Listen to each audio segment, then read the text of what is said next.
Hey Lux On Demand family, I'm Andy, also known as Chino Mage, and I'm super excited to welcome you to our YouTube channel for Lux Digital Church. Now, normally we do live church service streams every Wednesday evening over at twitch.tv/Lux Digital Church, starting at 8:30 p.m. EST. It's a whole lot of fun getting the chance to talk with you live and to really interact with all of you. But also, our church mainly gathers on Discord, and you'll see the link below. Grab that, head over there. We'd love to get the chance to hang out with you week in and week out. But for now, sit back and relax as we get ready for a brand new talk here on YouTube. Hello, everybody, and welcome to Lux Digital Church. My name is Mark, and I'm the lead pastor here at Lux, and it's so good to have you guys here with me tonight. Thank you to Chino Mage and to David for leading worship and leading our time of prayer tonight. Have some amens coming in into the chat. Scambait, it's good to see you. Thank you for being here. Appreciate you. Welcome into church tonight. Welcome into everybody else.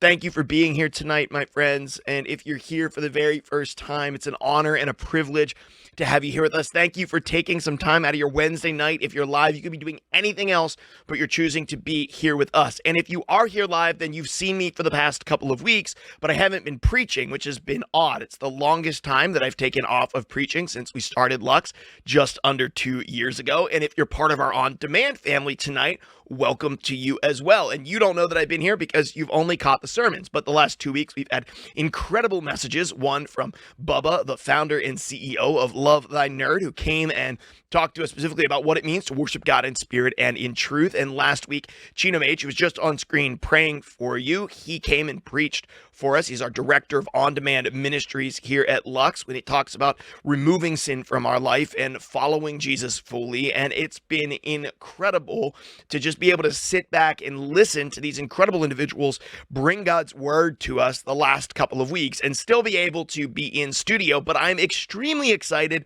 to be back live with you and to be preaching for the first time in 3 weeks. I have really missed you guys. I have missed being able to preach here at Lux. I was excited all day long to get a chance to share the message that I have tonight. And so thank you for being here. If you're here for the first time and you are a guest, would you do me a favor? If you haven't done so already, say hello in the chat or drop a follow here in the channel. If you say hello in the chat, all we want to do is welcome you into our family. Hi, Frost, and hi, Bubba.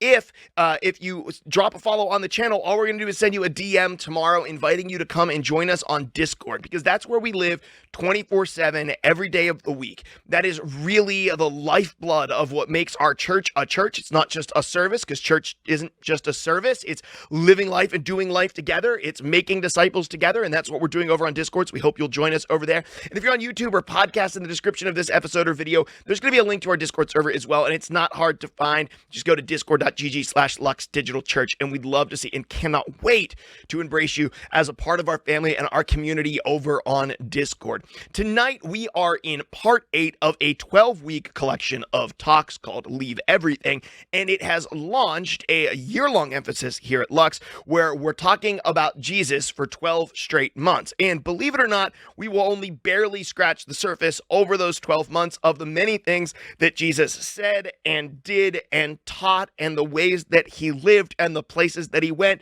and the lives that he's impacted. And in a couple of weeks, we're going to be launching a brand new series right around Easter, which I'm going to spoil to you early right now, called Things Jesus Never Said. And we cannot wait to confront some of the myths and the false statements that people have in their brains about what Jesus said and what Jesus believes. But tonight, in part 8 of this collection of talks, we're going to dive back into some of the things that Jesus did and how we can better be his followers. Our key statement for this series, and has been for the last 7 weeks, is this: being a follower of Jesus means following Jesus. It is the most ridiculous statement that I've ever written because it's so incredibly obvious, but like I've said every week, it is the obvious things that are often easily forgotten and taken for granted. And so we've been looking and saying, what does it actually practically mean to follow Jesus in our day-to-day lives? More than just going to church and saying the right answers during like a small group, or if you go to Sunday school, or whatever it is that you're part of, what does it really truly mean to be a follower of Jesus. Not just be a Christian, but be a follower of this man from 2,000 years ago who lived in a very different culture than ours and taught some really radical ideas about God and creation and humanity. And so we've been examining what that might mean through his life and the things that he taught and did. And it's been a really powerful experience. So I hope that it's been having an impact on your life because, quite frankly, it's been having an impact on mine. And so tonight, what I want to dive into is the subject of trust, because the reality is you can't really follow Jesus if you don't trust Jesus. And by the way, we're doing all of this not because of this passage, but in light of this passage. In the book of James, Jesus' brother, James, says that in order to be a follower of Jesus, he says, that faith without works is dead. Now, that doesn't mean that here at Lux, we believe that you need to earn your way into heaven or you have to check a specific set of boxes to get through the pearly gates when you die. But instead, we believe that genuine faith in Jesus is always accompanied with action, which is why our church is, quite frankly, so action-driven. Because I don't know about you, I've been in many churches that know how to talk the talk, but very rarely are serious about walking the walk. And here at Lux, we're about showing that we don't just claim to follow Jesus, but we truly follow Jesus to the best of our ability in the different aspects of our life. And that's why we've been diving into these things. And one of the things that I realized throughout this series is, yeah, we can repent of sin and turn back towards Jesus. We can become salt and light, like we talked about towards the beginning of the message. We can live things on the beach and turn and follow Jesus and leave the things of this life behind to follow him into something unknown, which we talked about in week 1 of this series. But it's going to be incredibly difficult to follow Jesus really in any capacity unless we first learn to trust him. And tonight is all about trusting Jesus. We're going to dive into that in just a moment. But first, by a show of hands, and by the way, I can't see your hands, so a show of hands is a weird thing to ask for. Throw a 5 in chat, that's you raising your hand in our context, if you've ever participated in or at least witnessed a trust fall. Throw a 5 in chat if you've ever participated in or witnessed a trust fall. Because I have. And if you don't know what a trust fall is, it's this really wacky thing that cropped up inside of low ropes courses and youth ministries maybe about a decade ago, where you would make somebody stand up on a chair in the fellowship hall or on the stage in the sanctuary and turn their back and then fall over backwards. But you would put a group of people behind them who would layer their arms out so the person could fall safely into their arms. And youth pastors, specifically at church camps, I don't know why, but that's where they used it. Youth pastors would get up in front of kids and make someone perform a trust fall. And really, we've quit doing them, and it's probably because of the obscene number of concussions that have come about at youth groups because of trust falls. But they would get this kid to fall backwards, and theoretically, if it was safely into the arms of the other children, then the youth pastor would say, see, we can fall safely into the arms of Jesus. Sometimes we don't know where Jesus is, and sometimes we can't see God, but we can choose to faithfully put our trust in him and fall into his arms. And occasionally, whenever one kid chickened out or someone else thought it would be a joke to take a step back, a kid would go careening to the floor, bust the back of their head off of the ground, and then get a concussion and go to the camp nurse. And in that case, the youth pastor would try to recover by getting up in front of the kids and say, see, we're all sinful and fallen, and we do things that we shouldn't do. But that doesn't mean that Jesus isn't trustworthy. You can trust Jesus to catch you, even though we can't trust these fallen and sinful teenagers to do the same. And that is kind of like, hey, by the way, hi, Mary Wallace Storms and Frog Toys. It's good to see you. Welcome into church. So glad to have you here. And this was trust falls for many of us. And you may have an experience with them yourself. I don't think I ever had to do one, but I definitely had to catch a girl once in a trust fall. Anyway, I had a similar experience with a trust fall, except I fell from way higher up and there was no volunteers and it wasn't in a church. And I thought I would share that story with you tonight. Whenever I was a teenager, I think I was 17 years old, I had a red Pontiac Sunfire 2-door with a sunroof, really, really cool car. I would rev that 2.2 up with the subs in the back and play my ska music really loud when I would roll around the rural area that I grew up in. But anyway, my friend, me and Joe, and my brother and his friend Ryan went camping with my family one day. And so we were up at camp. And on one of those days, we decided to take a drive up to this place called Beartown Rocks. And Beartown Rocks is a place that I had gone to many, many times as a kid. It was close to the campground that we went to 1 or 2 times a year the entire time I was a child. And it was full of these giant boulders. It's on top of what is basically a mountain in the Allegheny Mountains, which isn't at all like the Rocky Mountains, so don't think snow-capped, think wooded.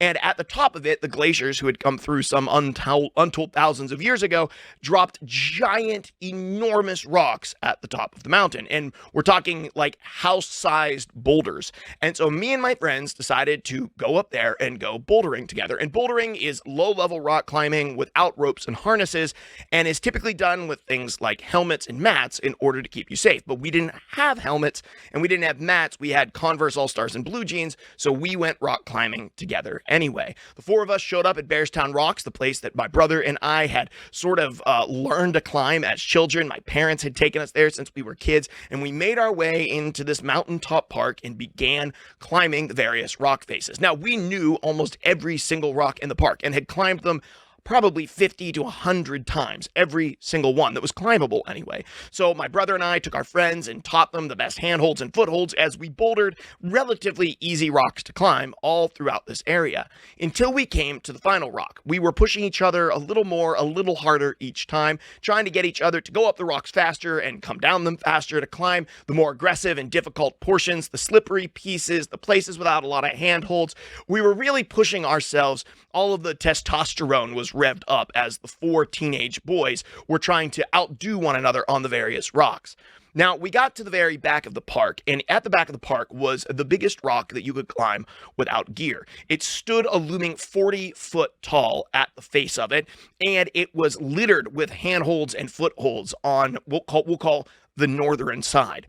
We would climb the northern side, and it was a little nerve-wracking to come down from, because the problem with this rock was at the top, it hadn't really formed many handholds or footholds, which wasn't so much of a problem when you were getting up, but when you were coming back down, you'd have to get onto your stomach and allow your feet to sort of dangle off the edge of the rock without any real handholds, and not being really sure where your feet were going to go, and you're literally 40 foot up off of rocky terrain below. So it was scary as kids to be able to go up, but it was even scarier to come back down. So we climbed the rock with our friends, and we all got up, and then we came back down. And eventually, everyone did it. We had all successfully summited the biggest and the hardest rock that we could climb in the park, which therein lies the problem. I wasn't interested in doing something that everyone had done. I wanted to prove that I was able to do something that no one else had done. The eastern and southern faces of the rock sloped downwards, and with enough agility and coordination, you could easily make your way up those sides and get up to the top of the rock. However, the western side of the rock was the most difficult side to climb. See, the northern side of the rock, the one that I had climbed all of my life, was sort of sloped like this. So when you would climb it, you would be able to hang on. And because you were sort of leaning against the rock, even if you slipped, as long as you had one good or foothold or handhold or a couple, you really were never at the risk of actually falling. But the western side of the rock was just as severe. At its pinnacle, it was 40 foot up in the air, and the last 5 foot of the rock face was unable to be climbed except for the very top left-hand northwestern corner. The only place that you could climb over was the absolute pinnacle highest point of the rock. And on top of that, it was sloped in the opposite direction. So as you climbed, you would be hanging by your arms and your feet, wearing out your body and hurting your muscles. I decided that although I had never tried to climb that surface of the rock before, and none of us had ever tried, that today was the day with my friends that I was going to climb that section of the rock. Hi, Biddy Bat. That's good to see you. That was the day that I was going to climb that face of the rock. I told my friends and my brother that I was going to do it, and I began scaling it, and it was incredibly difficult. But through some help with my friends telling me where to put foot and hand, I began really climbing it and making progress. I had been on the rock for a really long time, some 20 or 30 minutes, which is a tremendously long period of time, no matter how fit you are, to hang from your arms and your feet. but I had made it to the very top. I had started in the bottom right-hand corner and made my way to the absolute pinnacle point, 40 foot up at the top left-hand corner. But the problem was, by the time that I got there, I didn't have a good handhold. I didn't have a great foothold, and I was very tired. I made a couple attempts to get up over the top of the rock, but couldn't find a place where I could grab hold. And then there was a bigger problem. My arms were tired, my legs were tired, and my fingers were shaking. And suddenly I realized that I was going to be in trouble at that point because I was spread out, left and right, with both hands and feet on the corner of the stone. And I knew if I let go with my left hand that I didn't have the strength in my right hand to hang on. And if I let go with my right hand, I knew my left hand no longer had the strength to hold on. So if I couldn't let go and I couldn't move my feet, I was stuck exactly where I was until either somebody helped me or I fell. I called to my friend Joe and I said, I need you to get up here immediately. I was frantic and a little bit panicked because I knew I couldn't go anywhere. And I asked him to climb to the top of the rock in the hopes that he'd be able to lay down, offer me an arm, and pull me up over to the top. I remember distinctly yelling back down to my brother, 35 foot below my feet, that I was going to fall, and him shouting back to me, "No, you're not." And it was about that time that I knew that I was going to. And I did. I fell from almost 35 foot above the ground. My hands simply slipped off the rock. Hung on as long as I could, but I could feel my fingers slowly slipping off the rocky handholds that I had. Luckily, I knew I was going to fall.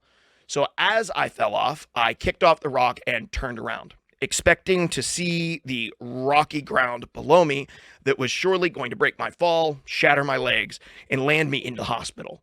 I knew that I was in a world of pain whenever I let go of that rock. But when I turned around, it wasn't just the rocky ground that I saw below me. It was also my little brother, Barbotus, who's in chat tonight, standing with arms wide open, looking up at his big brother coming down off the top of this rock. He stood there with his arms open, and I landed, not next to him, not at his feet, directly on him. He never budged. He broke my fall. He stopped me from literally probably breaking and shattering my body on the rocky terrain below. I landed with my knees in his chest, and he collapsed to the ground with me.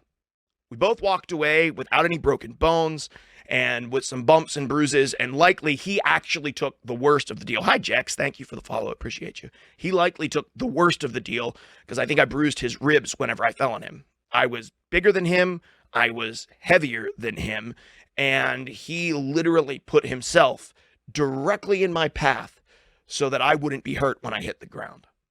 Now, I say all of that, and some people might think, well, maybe that's exaggerated, or maybe you don't know what you're talking about, but there was a young man who was bouldering with the proper gear who came up just a week or so after me, who fell off from the exact same spot and broke his back and was life-flighted out of the park. This story is about trust, and it's about misplaced trust. Reality is, all of us place our trust in things every single day. Every single day, we wake up and we trust dozens, if not hundreds or thousands of people and objects to get us through the day. We are naturally people of trust. Think about it. If you drive a car when you wake up in the morning and you get in your car and you head to work, every single person that you pass, you are trusting them to stay on their side of the road. If they break that trust, or if you break that trust, it can and will have catastrophic results. I actually wrote this sermon literally weeks ago before we left for Disney World with my family. And yesterday, I wrote all of this in. Yesterday, I went to the hospital for a young woman who was in a horrendous head-on accident. And it happened specifically because somebody had left their side of the road. They had disobeyed or broken that trust. It caused a collision that has shattered a lot of the bones in a young woman's lower body, and my friend, his daughter, broke her elbow and was beaten and bruised. I spent last night in the hospital with them, praying with them, and praying for everyone else who was involved in the accident. because we trust that people will stay on their side of the double yellow line. And if you live in another part of the world, whatever side of the road that you're trusting them to stay on, or whatever line you're trusting that they won't cross, it's purely trust. And when that trust works out, it's actually beautiful, because I'm able to get from point A to point B without walking, which would take me substantially longer, way longer than driving my car there. But if that trust is betrayed, it has catastrophic consequences for my physical body, for my family, for my friends, and for somebody else, their family, their friends, and their body. We are people of trust. We naturally live by laws reinforced by trust. All of us do. So why is it that so often in life we find it difficult as followers of Jesus to trust God? If every other aspect of our life is impacted by trusting people or trusting objects, and I'm trusting that my camera is sending an image to you and this mic is getting my voice to you, why is it so hard for us to trust God? Well, the good news is we're not alone. In fact, some of the people that actually walked and talked with God also struggled to trust him. And we see this in maybe one of the most iconic passages in the entire book of Matthew. In Matthew, we see this story. Immediately after this, Jesus insisted that his disciples get back into the boat and cross to the other side of the lake. And while he sent the people home. After sending them home, he went up to the hills by himself to pray, and night fell while he was there alone. Meanwhile, the disciples were in trouble far away from land, for a strong wind had risen, and they were fighting heavy waves. About 3 o'clock in the morning, Jesus came toward them walking on the water. And when the disciples saw him walking on the water, they were terrified, and in their fear they cried out, "It's a ghost." But Jesus spoke to them at once. "Don't be afraid," he said. "Take courage. I am here." Then Peter called to him, "Lord, if it's really you, tell me to come to you walking on the water." "Yes," Jesus said, "come." So Peter went over to the side of the boat and walked on the water toward Jesus. But when he saw the strong wind and the waves, he was terrified and began to sink. "Save me, Lord," he shouted. And Jesus immediately reached out and grabbed him. "You have so little faith," Jesus said. "Why did you doubt me?" When Jesus climbed back into the boat, the wind stopped and the disciples worshiped him. "You really are the Son of God," they exclaimed. This has to be one of the most well-known passages in all of the New Testament. Peter and Jesus walking on water. Even if you're not a Christian, you didn't grow up in church, you've likely heard that Jesus walked on water, and maybe you've heard that a guy named Peter or one of his followers did as well. And even if you haven't heard that, you've probably seen a picture of it somewhere and were at the very least confused. But to really understand the context of the story, we have to backtrack. In order to understand the context, we have to go back to what happened right before this. See, right before this, Jesus was teaching a group of people, and in the middle of teaching that group of people, somebody came to him and told him that his cousin and good friend, John, had been brutally murdered, beheaded in a Roman prison. After hearing about this unjust and untimely death of a good friend of his, Jesus was obviously struck by sorrow, and he left the town to go in the wilderness and be alone to pray. But the people were unrelenting. The crowds left the town and followed him into the wilderness. No matter where he went, they wouldn't give him relief. And what's interesting is instead of getting mad at the crowd or yelling at the crowd that he needed his alone time, which he most certainly did, he has compassion on them and he turns and begins to teach them. The Bible tells us he actually teaches them so long that it passes dinner time and the people begin to get hungry. But Jesus has led them far away from town, and even the local towns wouldn't have enough bread or food to feed them. So Jesus tells his disciples to. They complain that there's not enough, and Jesus asks for them to bring whatever it is that they have. And so with a few bread and a few fish, Jesus multiplies them supernaturally and feeds a crowd of well over 5,000 people. After giving the crowd food and teaching them a little while longer, he gets the disciples into the boat and says, "Cross the Sea of Galilee." And when a dude who takes some fish and loaves and multiplies them tells you to get in the boat and go across the sea, well, you just do what he says.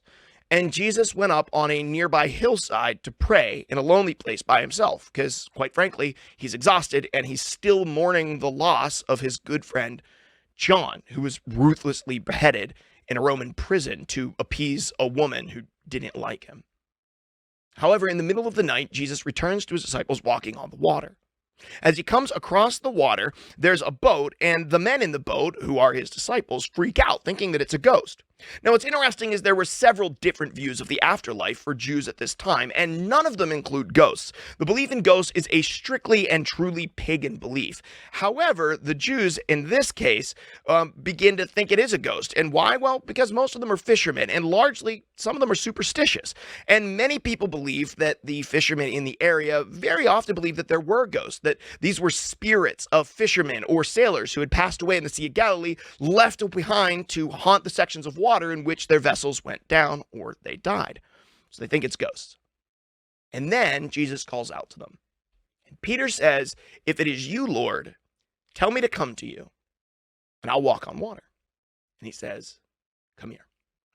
Now, there's a couple of really powerful things, and there's a dozen different directions that we could take this story. And I've heard different preachers and pastors try to negotiate away the fact that both Peter and Jesus had walked on water, that there's some natural explanation for this supernatural occurrence. But I've been on the Sea of Galilee in a boat, and I can tell you that there's no magical formula or crazy thing that's going on here. These two supernaturally walked on water. The thing that's actually happening here is going to be up on the screen. It's this: Jesus' words have power when we trust them.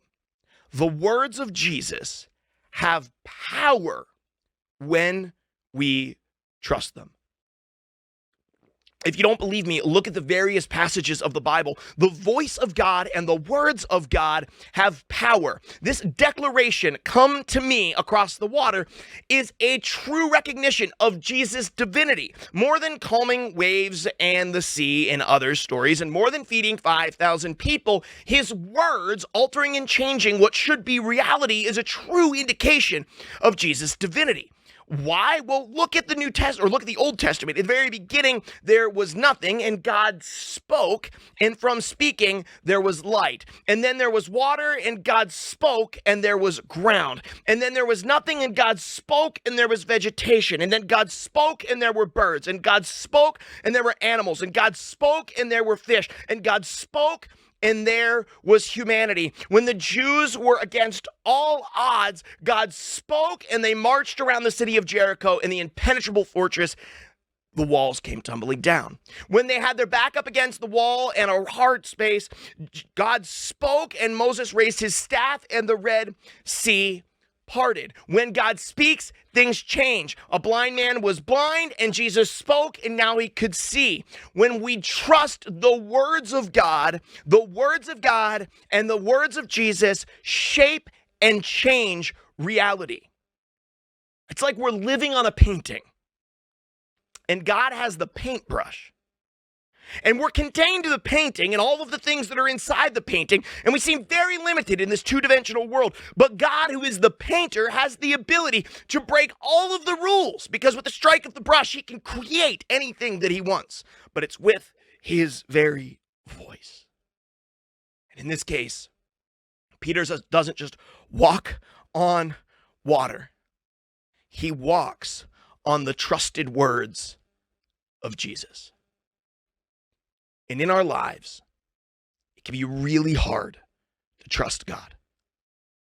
Perhaps you're in a situation right now where you tried to trust God, but it didn't seem to pan out for you. Or maybe you're in a situation where you've put your trust in a lot of things but God, and none of those things seem to be working out for you. Your trust has been betrayed, and you've been hurt, so you've tried not to give it to anybody else in order to protect yourself. Maybe you're here tonight and you just feel like you can't trust anyone right now.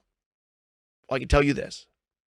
As I fell off the rock and I turned around and I saw my little brother standing there, arms open, ready to break my fall. You can indeed trust Jesus.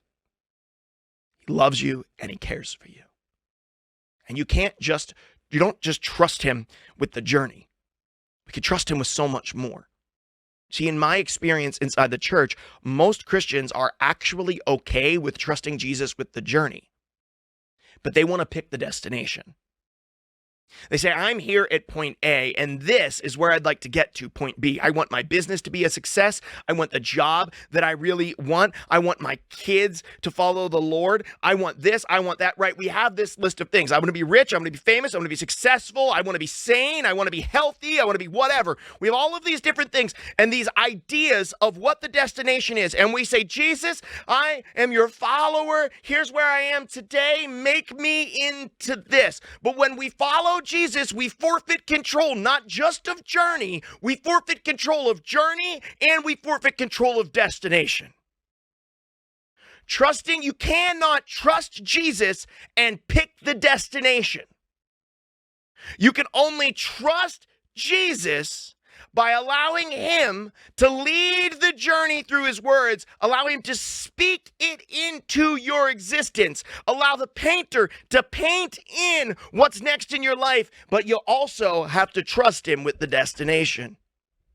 Some of us have some destinations in our heart right now that are not much like God. They're very worldly. We have destinations in mind of comfort and convenience, of security. And I'm not saying any of those things are wrong, but if those aren't the things that God has for you, then they are wrong for you. See, much of the problem that we have in our life when it comes to following Jesus doesn't have a lot to do with falling into big, gargantuan, scary, dark, and nasty sin. It has to do with the fact that we've misplaced our trust and we won't allow Jesus to dictate the destination. We only want to trust Jesus with the journey. Tonight, I'm asking you, if you're a follower of Jesus, to trust Jesus with the journey and also trust him with the destination. That God has a plan for your life that's more magnificent and beautiful, but it's easy to fall away from. It's easy to get distracted by the wind and the waves. It's easy because the world is screaming at us, look at me, look at me. The wind is whipping us in the face. The waves are splashing us and making a mess. The world wants to draw our attention and our trust away from Jesus and, like Peter, turn it inward. And like me, climbing this rock, not trusting gear, not trusting anybody else, not even trusting in my own ability, just trying to trust in me, misplaced trust that I can do it, although I have no proof whatsoever that I'm able to do it. The world wants to say, don't put your trust in a man that you can't see. Instead, put your trust in the wind and the waves. Don't you see? Peter turns and he doesn't just stop trusting that he can walk on water. He takes his eyes off of Jesus and he begins to say to himself, how am I where I am? How am I walking on water right now? I can't be walking on water right now. The storm is crazy. The wind is nuts. The waves are crazy. And so many times in life, the world throws wind and waves and distraction at us, and we lose sight of the fact that Jesus has already said, come to me. He's already spoken the words that's made the water walkable. We've already begun the journey, but we're scared about the destination. And so we get distracted by the wind and the waves, and it pulls our eyes away from Christ, and it pulls our eyes to the things of this world, and we become distracted. I've been there. I know it. I get it. I really do. And you probably have some wind and waves in your life right now. I know because I've been talking to the members of our church family. There's a lot of wind and waves in our lives. Will you trust Jesus? Not just with the journey, but also with where he's taking you. He has something for you more beautiful in store than what you could ever conjure up on your own. You have a Father who loves you and cares for you, who watches over you and who wants what's best for you. He can speak things into your story that you would never be able to create on your own. He can take you places you never could have dreamed of before. Will you trust Jesus? That's actually our next step this week. It's probably one of the more challenging next steps that we've had here at Lux.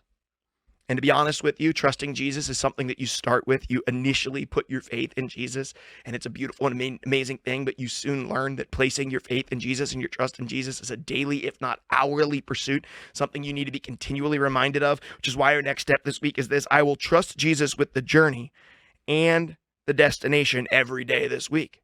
This is one of the more challenging next steps that I've had here at Lux, because to be honest with you, you can't follow Jesus if you don't trust him. You won't, or at least you'll do it poorly. You can't follow Jesus if you don't trust Jesus, which is why I wrote this short prayer to help us this week. It says this. It won't be on the screen because I'm going to post it in Discord. Jesus, I trust you with every situation, in every relationship, and with every decision I make today.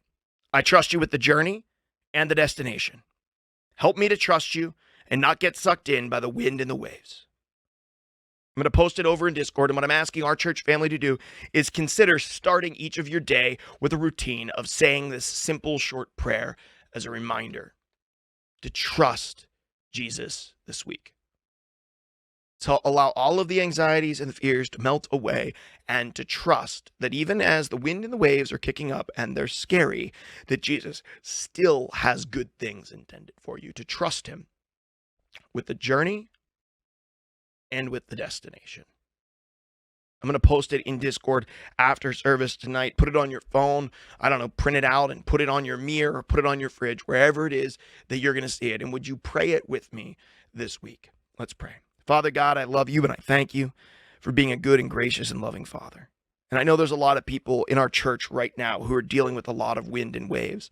They're getting smashed with the wind and the waves of health concerns. They're getting hit with the wind and the waves of disappointment. They're being overwhelmed with the wind and the waves of discouragement. They have a lot going on in lives right now, right inside our church. But that doesn't mean that we can't walk on those waves. Sometimes, God, we look around and we think this is impossible in my own power, but everything is impossible in our own power if it isn't for you, Father. And you can write things into our story that we were never able to write into our own.